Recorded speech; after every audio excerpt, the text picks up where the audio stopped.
my wife left me, my life was a mess. A friend at work recommended Feng Shui, said it changed his life. I thought, what the hell? So I got myself a book and started reading.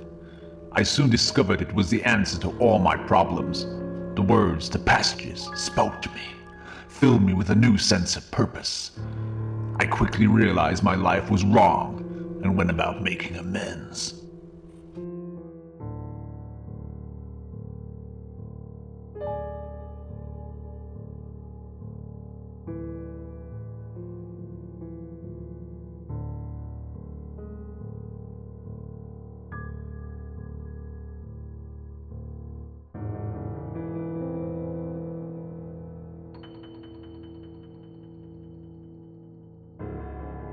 With my newfound sense of order, I knew I would never make the same mistakes again. Little did I know that I would soon become obsessed. That night, I wrote myself a list of things to do the next day. The first thing on my list was to tell my friends I wouldn't be needing them anymore. My only friend now was Feng Shui, and it needed my total devotion. The second thing I had to do was seal the mailbox. No damn letters were ever gonna spoil my carpet again. The last thing on my list was to make a list of all the lists I'd need to make sure I didn't forget anything. After all, an ordered mind is an ordered soul. The next morning I woke up full of purpose. I got my lists together and started making some necessary changes to my life. But despite all I had done, something still wasn't right. Negative chi flowed all around me, permeating my soul. I turned to the book for advice, and there it was. Wind chimes, the single greatest weapon in a Feng Shuist's arsenal.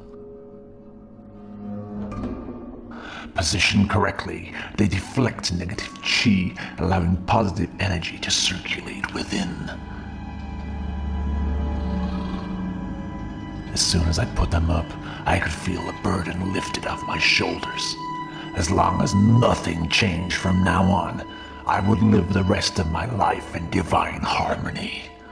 I uttered the sacred words, Wakatar, and instantly my soul was at peace.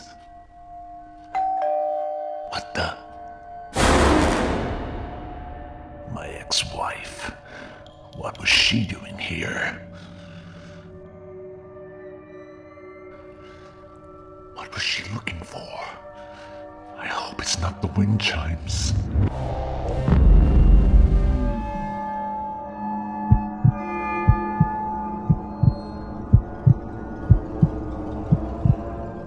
That's it. No more Mr. Nice Guy.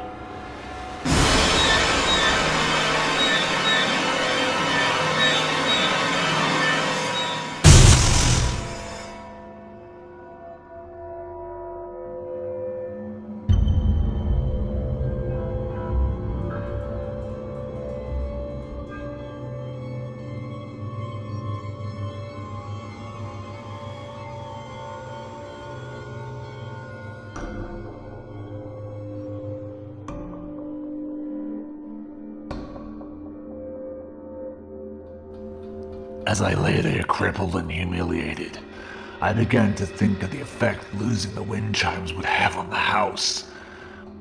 The thought of my predicament sickened me, and I vomited. Thankfully, I managed to keep the contents of my stomach from leaving my mouth.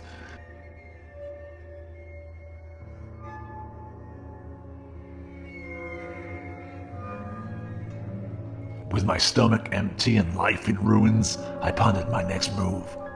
Eventually, I realized there was only one place I could go to escape the chaos all around me. So this was it, my new home for the rest of my life.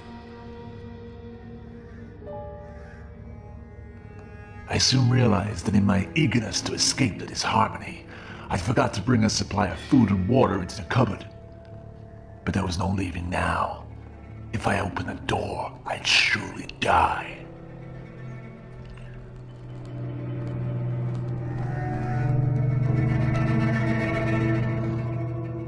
After 5 weeks of eating and drinking my own piss and shit, I began to wonder whether it was all worth it.